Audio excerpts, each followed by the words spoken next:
All right, get ready to dive deep. Yeah. Today, we're tackling Warren Buffett. Should be interesting. We're going beyond just, what he invests in. Right. It's about understanding that Buffett way, those strategies that made him, Warren Buffett. Definitely. Our source material. Picture this part fan guide, part crash course on his life story. Okay. Don't let that throw you off. There's actually some insightful stuff in here. Interesting. So, ready to dig in and see what we can learn from the Oracle of Omaha? Absolutely. Let's do it. Okay, so right off the bat, this book dives into Buffett's early days, and it's wild. Yeah. This isn't your typical lemonade stand story. What do you mean? I mean, we're talking selling chewing gum, running a pinball machine business at 13 pinball. By 14, he owned farmland. It's almost unbelievable. What do you make of that, expert? Was he just born with a knack for business, or is there something to be said about early exposure? It's incredible, isn't it? I mean, you look at these early ventures, and it's almost like a preview of his future success. That's true. Like those pinball machines, he bought them used, figured out how to make the most money from them, placed them strategically in businesses, and then sold them. He wasn't just earning pocket money, he was thinking like an investor, understanding value, managing risk. It's like he skipped those early Monopoly games and went straight for the real estate market. Exactly. And that's what's so fascinating, right? Natural talent might be a factor, sure. But early exposure to these core business principles, it shapes how you see the world. And it clearly shaped how Buffett saw the world. But the book goes beyond those early days and digs into the Buffett way, which sounds way more profound than just like stock tips. It's about long-term vision, right? And tuning out all that daily market noise.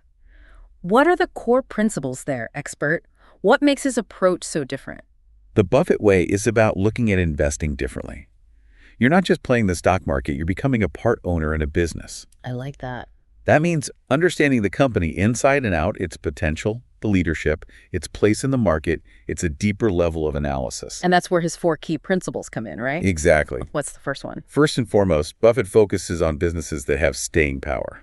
They're built to last, not just a quick trend. So it's a marathon, not a sprint. Yeah. Got it. What's next? Second, he looks for those companies that are undervalued, like finding a hidden gem. Okay, I like that analogy. Go on.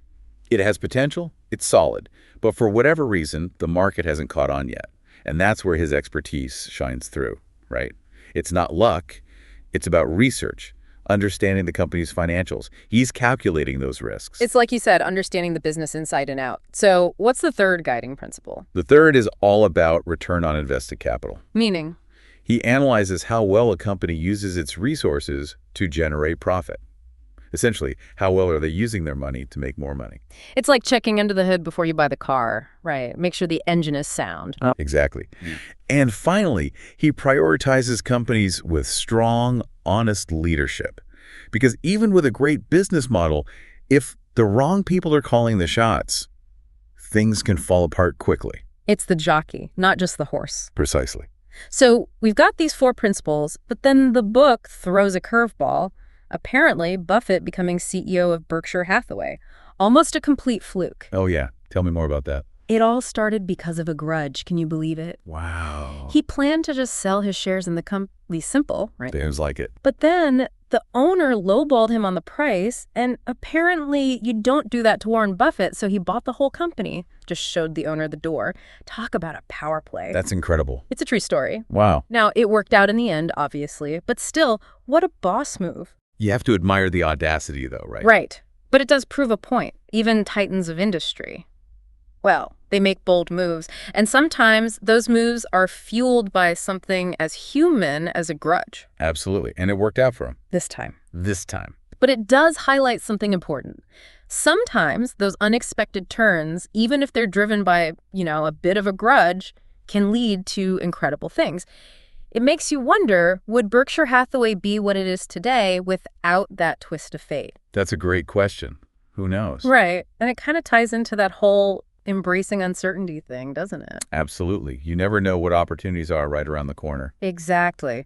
And sometimes the best thing you can do is trust your gut, even if it's telling you to buy a company because you're a little miffed. Well, maybe not always because of that, but I see your point. You get it. So we've got this foundation, right? The Buffett way, thinking long-term, doing your research, but also being open to the unexpected. Now, we can't talk about Buffett without mentioning value investing. It's his trademark. Absolutely. The book tries to explain it, but honestly, for those of us who didn't go to Wall Street for kindergarten, Right. we need a simpler explanation. What is value investing, really? Imagine you're at a flea market. You see this amazing antique table hidden among some old records. It's sturdy, well-made, but everyone's just walking by. That's value investing, finding those undervalued companies with solid potential that others are overlooking. So you're not chasing trends, you're looking for lasting value. Exactly. It's about recognizing a company's inherent worth, even if the market hasn't caught on yet. Finding those hidden gems, right. But the book does mention that this approach isn't for everyone. Oh, definitely not. It requires a lot of research, expertise. So is this something anyone can do, or do you need to be, Warren Buffett to pull it off? You're right. It's not as simple as it sounds. It requires a deep understanding of financial analysis, access to information, the ability to see those underlying fundamentals that others might miss. So maybe not something to try at home unless you've got a team of analysts on speed dial. Probably not. For the average person, index funds are a great alternative. More accessible and less risky. Index funds, okay, we'll definitely get into those. They sound a little less stressful. But first, let's talk about how Buffett dealt with a real financial earthquake, the 2008 crash. Oh boy. Because the book uses that as the ultimate case study of the Buffett way in action. I can't wait to hear this. Get ready, because this is where things get really interesting. Yeah, the 2008 crash. Talk about a defining moment. For most people, it was pure panic. But not for Buffett. He seemed almost thrilled. Well, not thrilled exactly. More like he saw opportunity in the chaos. You're right. It's like he had this superpower to stay calm when everyone else was losing their minds. Was it intuition, years of experience, or just, being Warren Buffett? It all goes back to that concept of intrinsic value. Remember, while everyone else was selling off assets driven by fear, Buffett was looking at the fundamentals. He was looking for those hidden gems, those undervalued companies that were suddenly selling at a steep discount just because the market was freaking out. Exactly. He had the courage to go against the grain, to trust his process, even when the rest of the world seemed to be falling apart. That takes guts. To see a buying opportunity when everyone else is running for the exits, that's incredible. It's a powerful lesson for anyone, even if you're not a Wall Street wizard. Absolutely. Whether it's a financial crisis, a career change, or whatever, sometimes you just got to take a deep breath, stick to your principles, and look for those opportunities that others might be missing. It's like that saying, when there's blood in the streets. Buy property. But seriously, it's about removing emotion from the equation. Making rational decisions based on facts, not fear. Something Buffett excels at. He's like the Spock of investing, you're right. But speaking of wisdom, this book is packed with it. There are so many great quotes from Buffett, those little nuggets of insight. Did any of them stand out to you? Oh, so many. But one that always sticks with me is, someone is sitting in the shade today because someone planted a tree a long time ago. It's so true. It's about playing the long game, making those consistent efforts, even if you don't see the rewards right away, like you're planting seeds for the future. Exactly. It's a reminder that the actions we take today, however small, can have a huge impact down the line. I like that. Another one that resonated with me was risk comes from not knowing what you're doing. It seems obvious, but it's so easy to forget, Well, right? it's like we get caught up in the excitement, the hype, and we forget to do our homework. We've all been there. Right. Whether you're making an investment, starting a business, or just trying to choose a restaurant, knowledge is power. Do your research. Ask questions. Don't be afraid to seek out expert advice when you need it.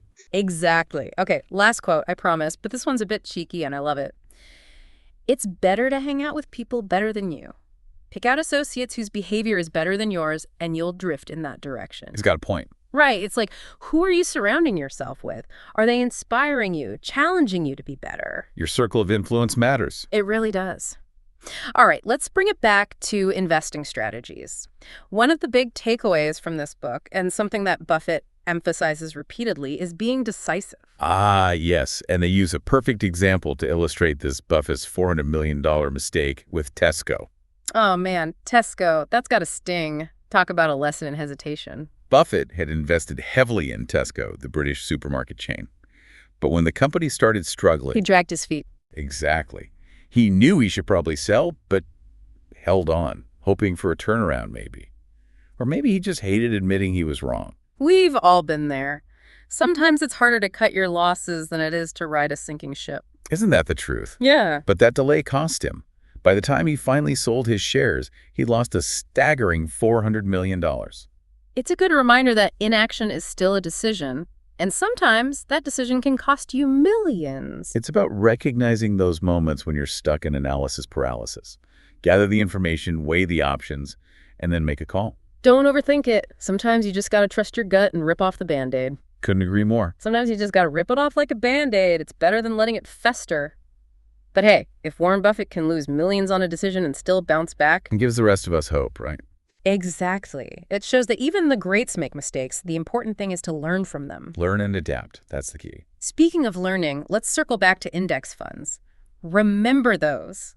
You mentioned them as a good starting point for everyday investors. Even Buffett recommends them. He does. The book mentions them, but could you give us a quick breakdown? What are they and why should we care? Imagine walking into a bakery, right? Okay. And there are hundreds of cakes, cookies, pastries.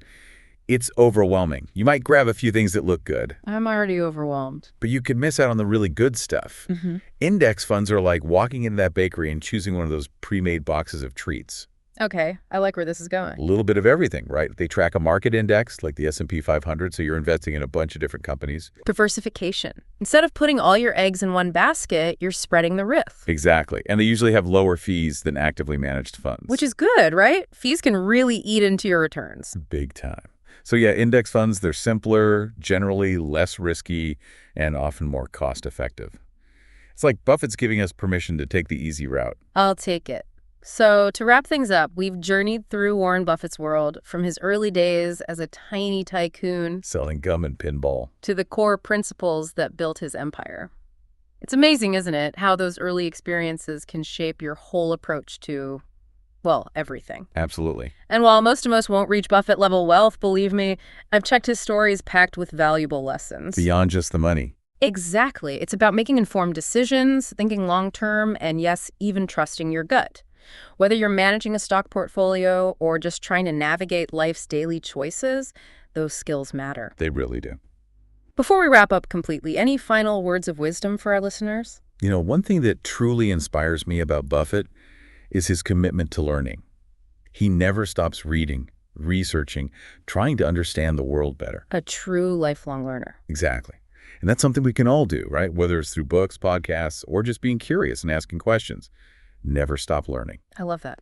So as we sign off, we leave you with this. The book we dove into today suggests that even just understanding economics, even a little bit, can be empowering. It can change how you see the world. So we ask you this. Has learning about finance, about Buffett, about anything we've discussed today changed your perspective? Even a little. Has it made you think differently about money, about investing, or even just about making those everyday decisions? Think about it. And maybe, just maybe, this deep dive has sparked a little curiosity. Go read a book. Learn something new. Exactly. Explore those index funds. Or, hey, if you're feeling really ambitious, dust off that old Monopoly board and see if you can channel your inner Warren Buffett.